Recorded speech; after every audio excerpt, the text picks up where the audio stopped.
Hi students, good morning. సరే, నిన్నటి క్లాస్లో మనం ఏం చెప్పుకున్నాం?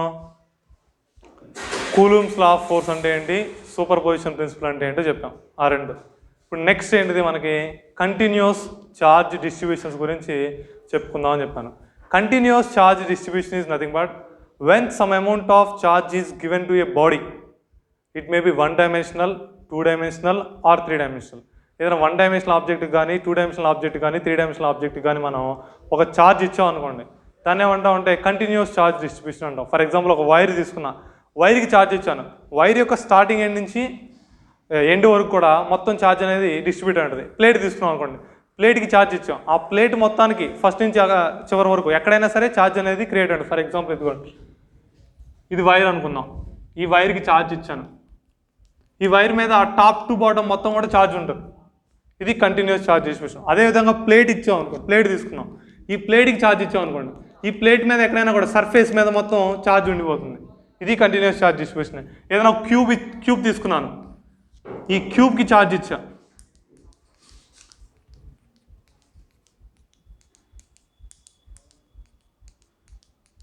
ఛార్జ్ అనేది ఎలా ఉంది, కంటిన్యూస్గా, అంటే మొత్తం ఫిల్ అయ్యింది. కాబట్టి దీని ఏమంటాం, కంటిన్యూస్ ఛార్జ్ డిస్ట్రిబ్యూషన్ అంటాం. ఈ విధంగా కంటిన్యూస్ ఛార్జ్ డిస్ట్రిబ్యూషన్ ఇచ్చినప్పుడు మనకు అక్కడ ఫోర్స్ అనేది ఎంత వస్తుంది. ఇప్పుడు ఫర్ ఎగ్జాంపుల్, ఈ వైర్కి ఛార్జ్ ఇచ్చాం. ఛార్జ్ వల్ల ఎంతో కొంత ఫోర్స్ డెవలప్ అవుతుందని చెప్పాం. ఇప్పుడు ఈ వైర్ వల్ల కూడా ఎంతో కొంత ఫోర్స్ వస్తుందిగా, ఆ వచ్చే ఫోర్స్ ఎంత మనం ఎలా కనుక్కోవాలి. అదేవిధంగా సర్ఫేస్, నథింగ్ బట్ ఒక ప్లేన్ తీసుకున్నాం. ప్లేన్కి ఛార్జ్ ఇచ్చినప్పుడు దాని నుంచి వచ్చినటువంటి ఫోర్స్ ఎంత. త్రీ డైమెన్షనల్ ఆబ్జెక్ట్, ఇది క్యూబ్ అవ్వచ్చు, లేకపోతే సిలిండర్ అవ్వచ్చు, వేరేది ఏదైనా స్పేర్ అవ్వచ్చు. అంటే త్రీ డైమెన్షనల్ ఆబ్జెక్ట్కి మనం ఛార్జ్ ఇచ్చాం అనుకోండి, అక్కడ వచ్చేటువంటి ఫోర్స్ ఎంత అది చూద్దాం. ముందు మనకి డెన్సిటీ అంటే తెలుసు కదమ్మా మీకు. What is meant by the density?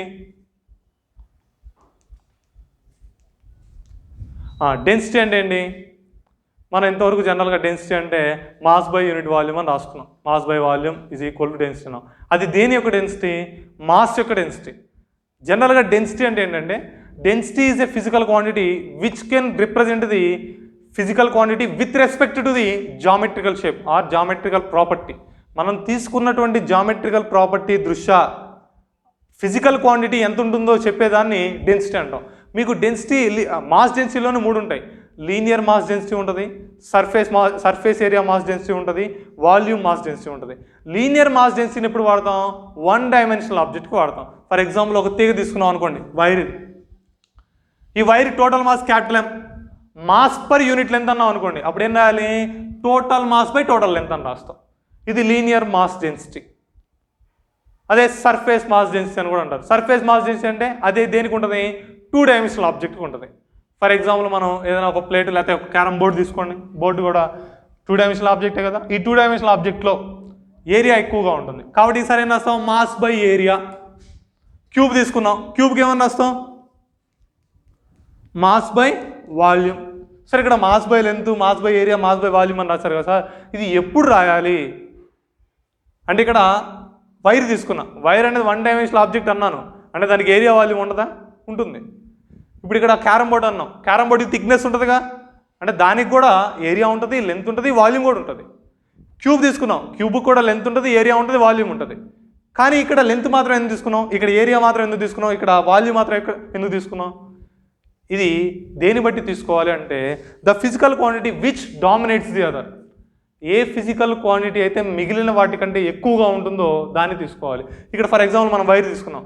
వైర్కి length ఉంటుంది, ఏరియా ఉంటుంది, వాల్యూమ్ ఉంటుంది. ఈ మూడిట్లో ఏది ఎక్కువగా ఉంటుంది? లెంత్ ఎక్కువగా ఉంటుంది. కాబట్టి దానికి మాస్ బై లెంత్ అని రాస్తాం. ఇక్కడ టూ డైమెన్షనల్ ఆబ్జెక్ట్ అనుకోండి. టూ డైమెన్షనల్ ఆబ్జెక్ట్కి లెంత్ ఉంటుంది, ఏరియా ఉంటుంది, వాల్యూమ్ ఉంటుంది. ఈ మూడిట్లో ఏది ఎక్కువ ఉంటుంది?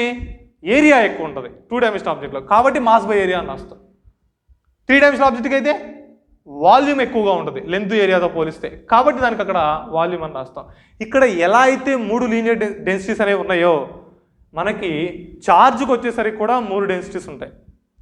Linear charge density, surface charge density, volume charge density. ఈ మూడు కూడా ఇంపార్టెంట్ అమ్మ. ఎందుకంటే తర్వాత మీకు గాస్ లా అని ఒకటి వస్తుంది.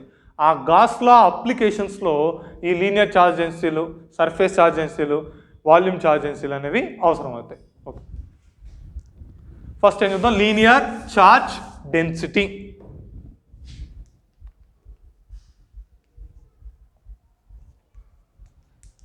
సరే లీనియర్ ఛార్జ్ డెన్సిటీ అన్నాం. ఇందాక లీనియర్ మాస్ డెన్సిటీ అంటే ఏం రాసాం? Mass per unit length. ఇక్కడ కూడా అలానే linear charge density is nothing but the amount of charge per unit length of the object is known as linear charge density.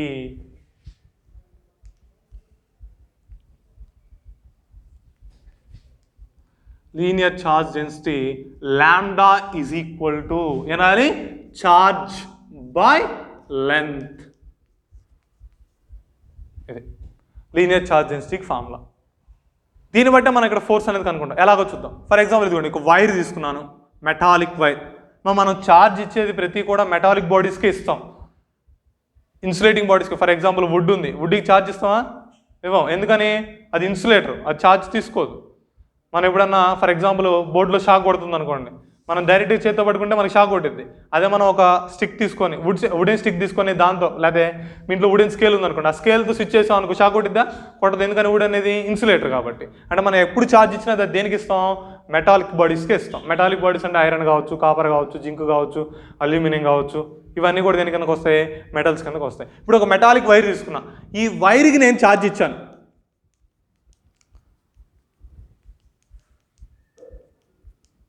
కంటిన్యూస్గా charge ఇచ్చాం. ఇక్కడ ఈ వైర్ నుంచి ఆర్ దూరంలో పి అనే పాయింట్ ఉందనుకుందాం. ఈ పి అనే పాయింట్ దగ్గర Q0 అనే ఛార్జ్ ఉంది. ఇప్పుడు ఇందులో మొత్తం ఛార్జు Q అనుకుందాం.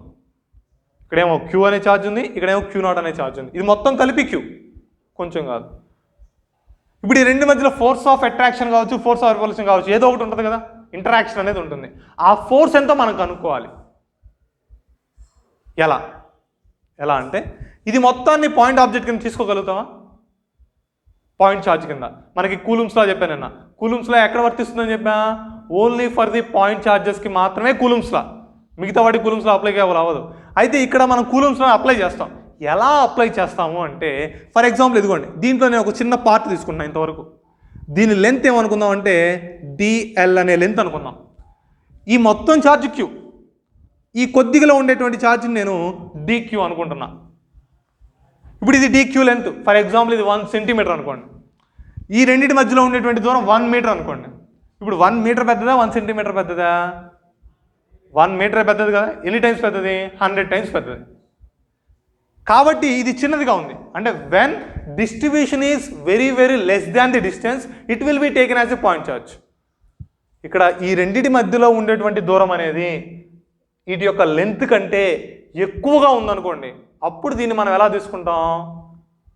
పాయింట్ ఛార్జ్ కింద తీసుకుంటాం. అంటే ఇప్పుడు DQ వరకు పాయింట్ ఛార్జ్, Q0 అనేది ఛార్జ్. నేను ఆల్రెడీ చెప్పుకున్నా coulombs law of force. Coulombs law of force ప్రకారం F ఈజ్ ఈక్వల్ ఫార్ములా అయింది 1/4πε0 into Q1 Q2 by are square. అక్కడ Q1 అనేది magnitude of the first charge, Q2 అనేది magnitude of the second charge, R అనేది distance between the two charges.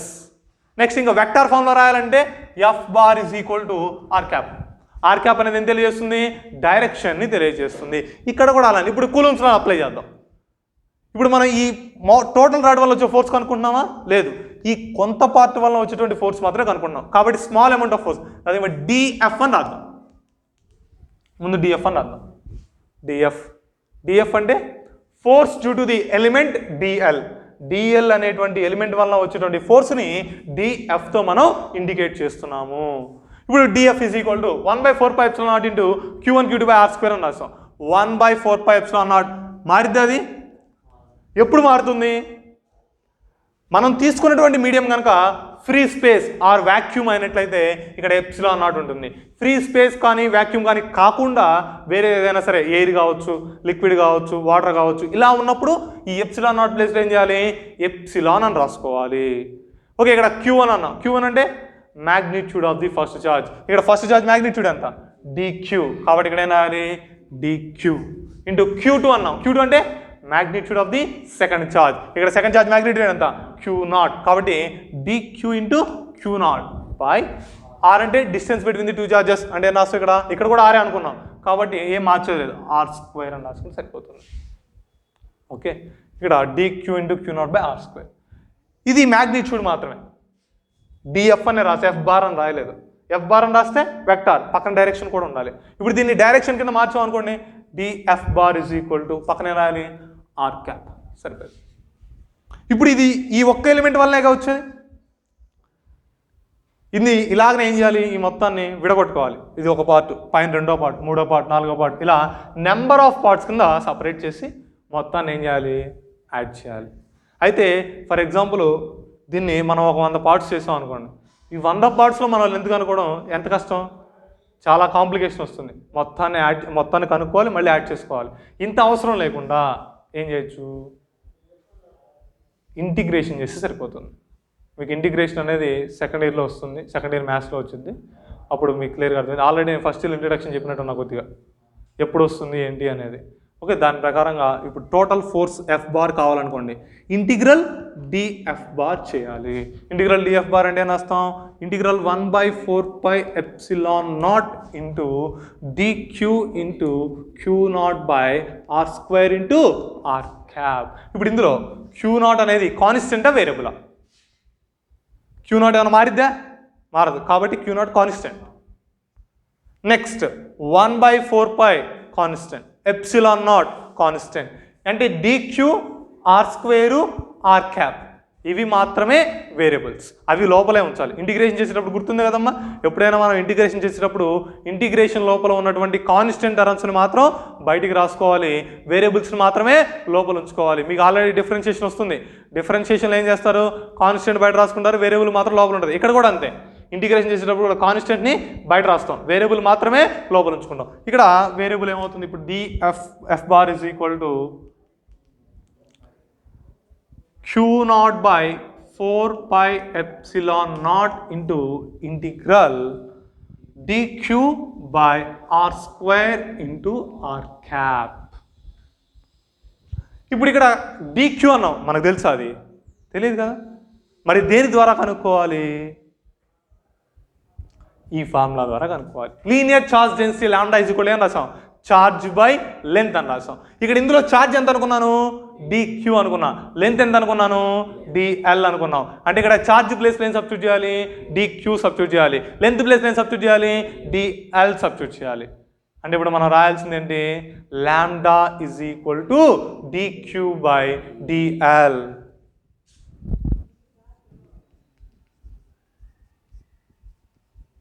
Okay, ఇప్పుడు మనకు కావాల్సింది dq. అప్పుడు ఏం చేయాలి, ఈ డిఎల్ని ఇటువైపు తీసుకురావాలి. డినామినేటర్లో ఉన్నటువంటి డిఎల్ని ఎల్హెచ్ఎస్ వైపు తీసుకొస్తే అప్పుడు dq ఈజ్ ఈక్వల్ ఏమైంది, లాంబ్డా ఇంటూ dl. ఈ వాల్యూని తీసుకొచ్చి ఇక్కడ సబ్స్టిట్యూట్ చేయండి. అప్పుడు ఏమైంది, F bar is equal to Q/4πε0 into integral lambda dl/r² into are cap. ఇది force due to a linear charge distribution. Linear charge distribution వలన ఫోర్స్కి ఫార్ములా అయితే, అంటే మనం ఈ వైర్ అనే కాదు, ఈ వైర్ ఇచ్చాడు అనుకోండి, లీనియర్ ఛార్జ్ అంటే కంపల్సరీగా అది వైరే. ఇప్పుడు ఆ వైర్లో 1 మీటర్ ఉండొచ్చు, 2 మీటర్ ఉండొచ్చు, 3 మీటర్స్ ఉండొచ్చు. ఫర్ ఎగ్జాంపుల్ ఒక సర్కిల్ ఇస్తాడు, ఒక వైర్ తీసుకొని వైర్ని సర్కిల్ ఫామ్లో కన్వర్ట్ చేసాం అనుకో, లేదా బ్యాంగిల్ తీసుకున్నాం అనుకోండి, బ్యాంగిల్ సర్కిలే కదా.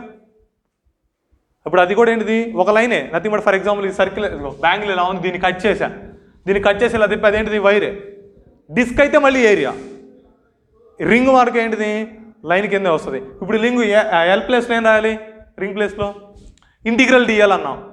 డిఎల్ అంటే లెంత్ ఆఫ్ ది ఎలిమెంట్, ఇక్కడ చెప్పాను లెంత్ ఆఫ్ ది ఎలిమెంట్. ఇక్కడ మొత్తాన్ని యాడ్ చేస్తున్నాం అన్నాగా, first part, second part, third part, fourth part మొత్తాన్ని యాడ్ చేసి వచ్చింది టోటల్ లెంత్ వచ్చింది. టోటల్ లెంత్ అన్నాం. ఇప్పుడు రింగ్ యొక్క టోటల్ లెంత్ ఎంత, సర్కంఫరెన్స్, చుట్టుకొలత. అంటే దాని ప్లేస్ ఏం చేస్తారు, 2πr. అంటే ఇంకా లాంబ్డా కాన్స్టెంట్ బయట రాసేస్తాం. ఈ డిఎల్ ప్లేస్లో 2πr రాసాం అనుకోండి, ఇంటిగ్రేషన్ కూడా పోయింది. ఇంకా సింపుల్గా అర్థం కావాలంటే ఇంటిగ్రేషన్కి డిఫరెన్షియేషన్కి క్యాన్సిల్ అయింది. ఎందుకని, integration is nothing but adding, differentiation is nothing but subtracting. Differentiation, difference పేరులోనే ఉంటుంది, డిఫరెన్షియేషన్ అంటే డిఫరెన్స్ అని, అంటే అక్కడ తగ్గిస్తాం వాల్యూని. ఇంటిగ్రేషన్ అంటే పెంచుతాం, ఒకటి పెంచేది ఒకటి తగ్గించేది, రెండింటిని యాడ్ చేసాం అనుకోండి ఏమవుతుంది, వాల్యూ అనేది కాన్స్టెంట్ అయిపోతుంది. అంటే ఇంటిగ్రేషన్కి డిఫరెన్షియేషన్ క్యాన్సిల్ అవుతుందని చెప్తారు. ఓకే, ఇది లీనియర్ ఛార్జ్ డిస్ట్రిబ్యూషన్ వల్ల. ఇదే విధంగా ఏమేమి ఉంటాయి, సర్ఫేస్ ఛార్జ్ డెన్సిటీ, అదేవిధంగా వాల్యూమ్, ఛార్జ్, డెన్సిటీ.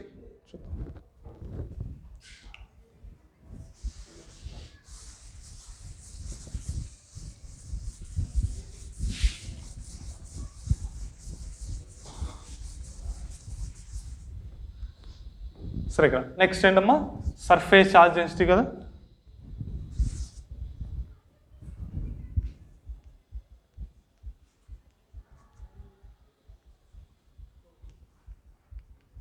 సరే, సర్ఫేస్ ఛార్జ్ డెన్సిటీ అన్నాం. ఇందాక లీనియర్ ఛార్జ్ డెన్సిటీ అంటే ఏం రాసాం, ఛార్జ్ బై లెంత్ అని రాసాం. ఇప్పుడు సర్ఫేస్ ఛార్జ్ డెన్సిటీ అంటే ఛార్జ్ బై ఏరియా, సింపుల్. దీని symbol sigma, charge by area, sigma is equal to. ఇప్పుడు ఏ ఆబ్జెక్ట్ తీసుకోవాలి, మనం తీసుకున్నటువంటి ఆబ్జెక్ట్కి ఏరియా అనేది ఎక్కువగా ఉండాలి. ఏం తీసుకున్నాం, ఒక రెక్టాంగులర్ ప్లేట్ తీసుకున్నాం. రెక్టాంగులర్ ప్లేటే అవ్వాల్సిన అవసరం ఏం లేదమ్మా. రెక్టాంగులర్ ప్లేట్ అంటే కరెక్ట్గా షేప్లో ఉంటుంది మనకి. స్క్వేర్ షేప్ కావచ్చు, రెక్టాంగిల్ షేప్ కావచ్చు, ఇవన్నీ తీసుకోవచ్చు. ఒక్కోసారి ఇదిగో ఇలా కూడా ఉండొచ్చు, నష్టమేం లేదు. ఫర్ ఎగ్జాంపుల్ ఇదిగోండి, ఇది రెక్టాంగిల్, దీన్ని మీరు కత్తెర తీసుకొని కట్ చేశారట, దాని షేప్ ఏమైంది, మారిద్ది. కానీ దీనికి కూడా ఏం ఎక్కువగా ఉంటుంది, లెంత్ ఎక్కువ ఉంటుందా, ఏరియా ఎక్కువ ఉంటుందా, వాల్యూమ్ ఎక్కువ ఉంటుందా, ఏరియానే ఎక్కువ ఉంటుంది. అంటే ఇటువంటి వాటికి కూడా మనం ఏం చేస్తాం, సర్ఫేస్ ఛార్జ్ డెన్సిటీ వాడతాం. అంటే సర్ఫేస్ ఛార్జ్ డెన్సిటీ ఎప్పుడు వాడాలి, మనం తీసుకున్నటువంటి ఆబ్జెక్ట్కి లెంత్ వాల్యూమ్తో పోలిస్తే ఏరియా అనేది ఎక్కువగా ఉన్నప్పుడు దాన్ని మనం యూజ్ చేసుకోవాల్సి ఉంటుంది. ఓకే,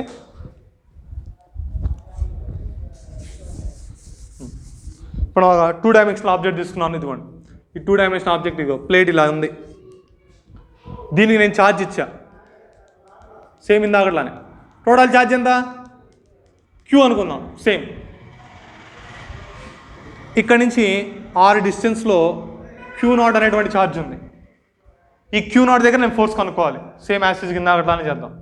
ఏం చేయాలి, ఇప్పుడు కూడా ఇందాక లీనియర్ కాబట్టి లెంత్ తీసుకున్నాం, ఇప్పుడు 2 డైమెన్షనల్ కాబట్టి ఏరియా తీసుకోవాలి. ఇదిగోండి, ఒక చిన్న పార్ట్, ఒక ఎలిమెంట్ తీసుకున్నాను.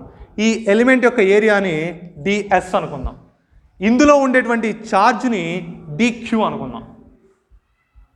ఇప్పుడు ఈ రెండింటి మధ్యలో లెంత్ ఒక 1 మీటర్ ఉంది అనుకుందాం.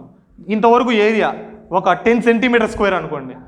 1 మీటర్ పెద్దదా, 10 సెంటీమీటర్ స్క్వేర్ పెద్దదా, 1 మీటర్ పెద్దది కదా. అంటే ఈ రెండింటి మధ్యలో ఉన్నటువంటి దూరం అనేది ఈ ఆబ్జెక్ట్ యొక్క ఏరియా కంటే చాలా ఎక్కువగా ఉంది. కాబట్టి దీని వరకు ఏం చేసుకోవచ్చు, పాయింట్ ఛార్జ్ కింద తీసుకోవచ్చు. పాయింట్ ఛార్జ్ కింద తీసుకుంటే మనం ఏ ఫార్ములా వాడాలి, కూలుమ్స్ లా వాడాలి. కూలుమ్స్ లాలో ఏంటిది, F is equal to 1/4πε0 into Q1 Q2 by R square. 1/4πε0 into Q1 Q2 by R square. అది ఓన్లీ మ్యాగ్నిట్యూడ్, డైరెక్షన్ అయితే పక్కన ఆర్ క్యాప్ రాస్తాం. ఇప్పుడు ఇందులో కూడా సేమ్ అలానే ఇప్పుడు F అని రాయాలా, DF అని రాయాలా, DF అని రాసుకోవాలి. DF అని ఎందుకు రాసుకోవాలి, F అంటే టోటల్ ఫోర్స్, ఇక్కడ DF అని అంటున్నాం. ఎందుకంటున్నాం, మనం ఒక స్మాల్ ఎలిమెంట్గా తీసుకుంది. The force due to the element DS will be represented as DF. DS అనేటువంటి ఎలిమెంట్ వలన వచ్చేటువంటి ఫోర్సు మనం DFతో ఇండికేట్ చేస్తున్నాము. DF ఈజ్ ఈక్వల్ టు ఏమని రాయాలి, ఫార్ములా చూసుకోండి, 1/4πε0, అది కాన్స్టెంట్ వాల్యూ. మనం మీడియం మారితేనే అక్కడ ε0 ప్లేస్లో ఎప్సిలాన్ పెడతాం. కాబట్టి ఇక్కడ ఏమొస్తుంది, 1/4πε0 into Q1 Q2 by R square అన్నాం. Q1 అంటే first charge, magnitude of the first charge. ఇక్కడ ఫస్ట్ ఛార్జ్ ఏంటిది, ప్లేటే కదా. ఈ ప్లేట్లో మనం ఎంతవరకు తీసుకున్నాం, DS వరకు తీసుకున్నాం. ఈ DS వరకు ఎంత ఛార్జ్ ఉంది, DQ ఛార్జ్ ఉంది. అంటే మనం ఏం చేయాలి, Q1 ప్లేస్లో DQ అనేటువంటి ఛార్జ్ని సబ్స్టిట్యూట్ చేయాలి. DQ ఇంటూ Q2 అన్నా. Q2 అంటే second charge, magnitude of the second charge. ఇక్కడ సెకండ్ ఛార్జ్ ఏంటిది, Q0. కాబట్టి ఇక్కడ ఏం రాసుకోవాలి, Q0 by R square. R అంటే డిస్టెన్స్ బిట్వీన్ ది 2 ఛార్జెస్. ఇక్కడ DSకి Q0కి మధ్యలో ఎంత దూరం ఉంది, ఆరే అనుకున్నాం. కాబట్టి మార్చాల్సినటువంటి అవసరం ఏమీ లేదు, R స్క్వేర్ అని రాసుకుందాము. ఓకే, ఇది దేనివల్ల వచ్చేటువంటి force, force due to the element DS అనేటువంటి ఎలిమెంట్ వల్ల వచ్చే ఫోర్స్ మాత్రమే. మనకేం కావాలి, ఈ ప్లేట్ మొత్తం కావాలి. అంటే ఏం చేయాలి, దాన్ని ఇంటిగ్రేషన్ చేస్తే సరిపోతుంది. నాకు చెప్పాను కదా, ఇప్పుడు total force F is equal to integral dF is equal to integral 1/4πε0 into DQ into Q0/r². ఇది మనం మ్యాగ్నిట్యూడ్ మాత్రమే రాస్తున్నాము. ఒకవేళ డైరెక్షన్ కూడా రాయాల్స్తే ఏం చేయాలి, ఆర్ క్యాప్ని ఇంక్లూడ్ చేయాలి. కంపల్సరీగా ఇక్కడ ఆర్ క్యాప్ పెట్టినప్పుడు ఇక్కడ వెక్టార్ ఫామ్ ఉండాలమ్మా. ఇక్కడ వెక్టార్ ఫామ్ లేకపోతే ఆర్ క్యాప్ ఉండకూడదు. ఎందుకని, మ్యాగ్నిట్యూడ్ మాత్రమే రిప్రజెంట్ చేస్తున్నాడు. ఇక్కడ మనం ఇష్టం, మనం ఓన్లీ మ్యాగ్నిట్యూడ్ అనుకుంటున్నాం అనుకోండి, ఎఫ్ అని రాసుకోండి. డైరెక్షన్ కూడా కనుక్కుంటూ ఉంటే అప్పుడు ఎఫ్ బార్ అని రాసుకోండి. R cap. ఇక్కడ డిక్యూ కావాలి. డిక్యూ ఎలా వస్తుంది, ఇందాకట్లానే surface charge density is equal to charge by area. ఇక్కడ మనం తీసుకున్నటువంటి ఛార్జ్ ఎంత, డిక్యూ. ఏరియా ఎంత, డిఎస్. అంటే ఏం రాయాలి, sigma is equal to dq by dS. Dq is equal to sigma into dS. అంతేనా? ఈ వాల్యూ తీసుకొచ్చి ఇక్కడ సబ్స్టిట్యూట్ చేద్దాం. అప్పుడు F bar is equal to integral 1/4πε0 into sigma dS into Q0/r² into are cap. ఇప్పుడు ఇక్కడ ఏమేమి కాన్స్టెంట్స్ ఉన్నాయి, Q0 constant value, 4πε0 constant value. దాంతవరకు బయట తీసుకొస్తే Q0/4πε0 into integral sigma ds/r² into are cap. This is the equation for force due to the plate at a point A which having the charge Q0. ఏ అనే point దగ్గర Q0 అనేటువంటి charge ఉన్నప్పుడు ఈ plate వలన దాని మీద వచ్చేటువంటి ఫోర్స్కి formula అది. ఇక్కడ వాల్యూస్ మారచ్చు. మీరు ప్రాబ్లమ్ సాల్వ్ చేసేటప్పుడు ఇక్కడ Q0 ప్లేస్లో Q0 ఉండాలని రూల్ ఏం లేదు. 10Q ఉండొచ్చు, 10E ఉండొచ్చు, 20E ఉండొచ్చు, 100E ఉండొచ్చు. ఇక్కడ ప్లేట్ తీసుకున్నప్పుడు ఇక్కడ ఛార్జ్ ఎంతైనా ఉండొచ్చు Q అనేది, అంటే మనం దాన్ని ఇచ్చిన దాన్ని బట్టి. అయితే ఇక్కడ DQ అనేది ఏం కనపడదు మీకు, అక్కడ DS ఉంటుంది, అంటే ఏరియా ఉంటుంది. అక్కడ సిగ్మా వాల్యూ ఉంటుంది.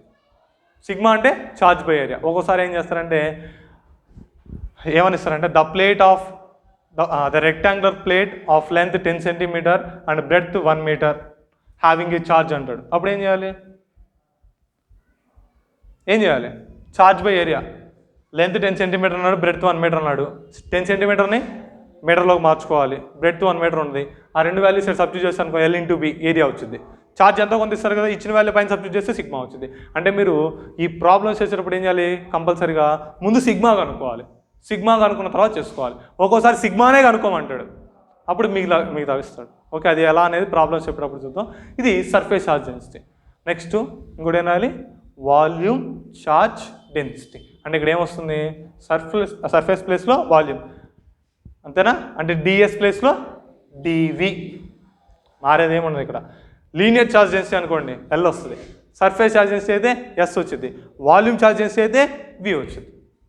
అంతే కదా. ఇక్కడ ఇదిగోండి డిఎస్ అని రాసాం కదా, ఇదిగో సిగ్మా బై డిఎస్ అని. ఇక్కడ లీనియర్ అనుకోండి ఎల్, సర్ఫేస్ అనుకోండి ఎస్, వాల్యూమ్ అయితే వి. సింబల్స్ మారుతాయి. లీనియర్ ఛార్జ్ డెన్సిటీకి లాండా, సర్ఫేస్ ఛార్జ్ డెన్సిటీకి సిగ్మా, వాల్యూమ్ ఛార్జ్ డెన్సిటీకి రో. సరే, వాల్యూమ్ ఛార్జ్ డెన్సిటీ కూడా ఎక్స్ప్లెయిన్ చేస్తాను, మీకు అర్థమవుతుంది.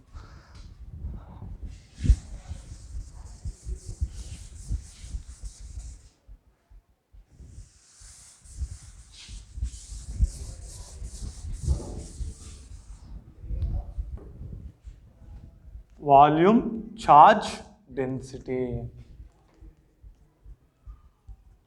Volume charge density. ఓకే, తుడిపోలేదా?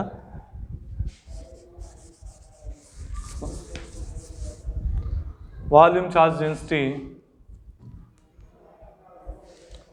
రో equal to charge by volume. అంటే డెఫినేషన్ రాస్తారు, the amount of charge per given volume is nothing but volume charge density. ఇక్కడ ఒక 3 dimensional స్పేస్ తీసుకున్నా, ఒక పర్టికులర్ షేపే ఉండాల్సిన రూల్ ఏం లేదు. స్పియర్ అవ్వచ్చు, క్యూబ్ అవ్వచ్చు, వేరే ఏ రకమైనటువంటి షేప్ అయినా అవ్వచ్చు. కాకపోతే దీనికి ఏముండాలి, 3 dimensional object, nothing but volume అనేది ఎక్కువగా ఉండాలి లెంత్ ఏరియాతో పోలిస్తే. ఇందులో నేను ఒక చిన్న పార్ట్ తీసుకున్నా. ఈ మొత్తానికి ముందు ఛార్జ్ ఇచ్చాం అనుకోండి, క్యూ అనేటువంటి ఛార్జ్ ఇచ్చాను నేను. దీని లోపల ఒక చిన్న వాల్యూమ్ని కన్సిడర్ చేస్తున్నాను నేను. ఇంతవరకు వాల్యూమ్ ఎంత, డివి అనుకుందాం. ఈ డివి వాల్యూమ్లో ఎంతో కొంత ఛార్జ్ ఉంటుంది కదా, ఆ ఉండేటువంటి ఛార్జ్ ఎంత అనుకుందాం, dq. ఇప్పుడు ఈ 3 డైమెన్షనల్ ఆబ్జెక్ట్ దగ్గర నుంచి r డిస్టెన్స్లో q0 అనేటువంటి ఒక ఛార్జ్ ఉంది. ఇప్పుడు ఈ q0 మీద ఈ టోటల్ ఛార్జ్ వలన ఎంత ఫోర్స్ వస్తుందో మనం కనుక్కోవాలి. ఇప్పుడు ఈ dv అనేది ఎలిమెంట్, ఈ ఎలిమెంట్ యొక్క వాల్యూమ్ ఫర్ ఎగ్జాంపుల్ మనం ఒక 10 సెంటీమీటర్ క్యూబ్ ఉందనుకుందాం. ఈ మధ్య దూరం 1 మీటర్ ఉందాం అనుకున్నాం. 10 సెంటీమీటర్ క్యూబ్ కంటే 1 మీటర్ పెద్దదా కదా, పెద్దదే కదా. అంటే distance between the 2 charges will be the more comparing to the configuration of the element. Element యొక్క కాన్ఫిగరేషన్తో పోలిస్తే డిస్టెన్స్ అనేది ఎక్కువగా ఉంది. కాబట్టి మనం ఈ ఎలిమెంట్ని ఎలా తీసుకోవచ్చు, పాయింట్ ఛార్జ్ కింద కన్సిడర్ చేయొచ్చు. పాయింట్ ఛార్జ్ కింద కన్సిడర్ చేస్తున్నాము అంటే ఇప్పుడు ఏ ఫార్ములా అప్లై చేయాలి, కూలుమ్స్ లాని అప్లై చేయాలి. కూలుమ్స్ లా అంటే F = 1/4πε0 Q1 Q2/r². ఆ ఫార్ములా ప్రకారం ఇక్కడ రాస్తే F రాయాలా DF రాయాలా, DF అని రాయాలి. DF అని ఎందుకు రాయాలి, మనం టోటల్ ఫోర్స్ కనుక్కోవట్లేదు, we're finding only the force due to the element dV. dV అనేటువంటి ఎలిమెంట్ వలన వచ్చేటువంటి ఫోర్స్ మాత్రమే కనుక్కుంటున్నాం కాబట్టి ఇక్కడ DF అని రాశాను. DF = 1/4πε0, అది కాన్స్టెంట్. నెక్స్ట్ Q1 అంటే magnitude of the first charge. First charge యొక్క మ్యాగ్నిట్యూడ్ ఎంత, dq. కాబట్టి ఇక్కడ నేను రాయాలి dq. సెకండ్ ఛార్జ్ యొక్క మ్యాగ్నిట్యూడ్ ఎంత, q0. కాబట్టి dq × Q0/r². ఇది మ్యాగ్నిట్యూడ్. వెక్టార్ ఫామ్లో రాయాలంటే F బార్, ఇక్కడేమో r క్యాప్. టోటల్ ఫోర్స్ కావాలంటే F bar = integral dF bar = integral 1/4πε0 dq × Q0/r² r cap. అర్థమైందా? ఇప్పుడు మనకి dq కావాలి, ఎలా వస్తుంది, సేమ్ ఇదే ఫార్ములా. ఏముంది అక్కడ, volume charge density ρ = charge by volume. అంటే అర్థం ఇక్కడ ρ = ఛార్జ్ ఎంత అనుకున్నాం, ఇక్కడ dq. వాల్యూమ్ ఎంత అనుకున్నాం, dv. ఇక్కడ రాశాను వాల్యూమ్ ఏమో dv, ఛార్జ్ ఏమో dq. కాబట్టి ఏం రాయాలి, dq/dv. dq = ρ × dv. ఇప్పుడు ఆ ρ × dv వాల్యూని ఇందులో సబ్స్టిట్యూట్ చేద్దాం. అప్పుడు ఏమొస్తుంది, F bar = integral 1/4πε0 ρ × dv × Q0/r² r cap. ఈ మొత్తంలో ఏం కాన్స్టెంట్, Q0 అనేది కాన్స్టెంట్, 4πε0 కాన్స్టెంట్. కాబట్టి ఏం రాయాలి, Q0/4πε0 integral dv ρ × dv/r² r cap. Okay, ఇది వాల్యూమ్ ఛార్జ్ డెన్సిటీ. అర్థమైందా ఇంతవరకు? ఓకే, మనకి linear charge density, surface charge density, volume charge density. Linear charge density అంటే the amount of charge per unit length is known as linear charge density. Linear charge density ఫార్ములాని దేంతో indicate చేస్తాం, lambda = charge Q/లెంత్ L. Okay, అక్కడ dq అంటే dq, L అంటే L అని రాసుకోవచ్చు. న్యూమరేటర్లో మాత్రం ఛార్జ్ ఉండాలి, డినామినేటర్లో మాత్రం లెంత్ ఉండాలి. అదేవిధంగా సర్ఫేస్ ఛార్జ్ డెన్సిటీ అంటే charge by area, surface area. Volume charge density అంటే ఛార్జ్ బై వాల్యూమ్. ఇవి 3. ఓకే, ఇవి మనకి ప్రాబ్లమ్స్లో అక్కడ వస్తాయి. నెక్స్ట్ గాస్లో అప్లికేషన్స్ ఉంటాయి, అక్కడ వస్తున్నాయి. కాకపోతే ఇవి ఇంకా ఎక్కువగా ఎక్కడ ఉపయోగపడుతుంది అంటే హైయర్ స్టడీస్లో ఉపయోగపడతాయి. అక్కడ మీకు ఈ కాన్సెప్టే ఉండదు, కానీ ఇక్కడ చదువుకుందే అక్కడ ఉపయోగపడుతుంది. ఓకే, ఇప్పుడు ఇంతవరకు ఈ నెక్స్ట్ క్లాస్లో మనం ఏం చేద్దామంటే ఎలక్ట్రిక్ ఫీల్డ్ అంటే ఏంటి, ఇంటెన్సిటీ ఆఫ్ ఎలక్ట్రిక్ ఫీల్డ్ ఎలా వస్తుందో డిస్కస్ చేద్దాం. Okay, thank you.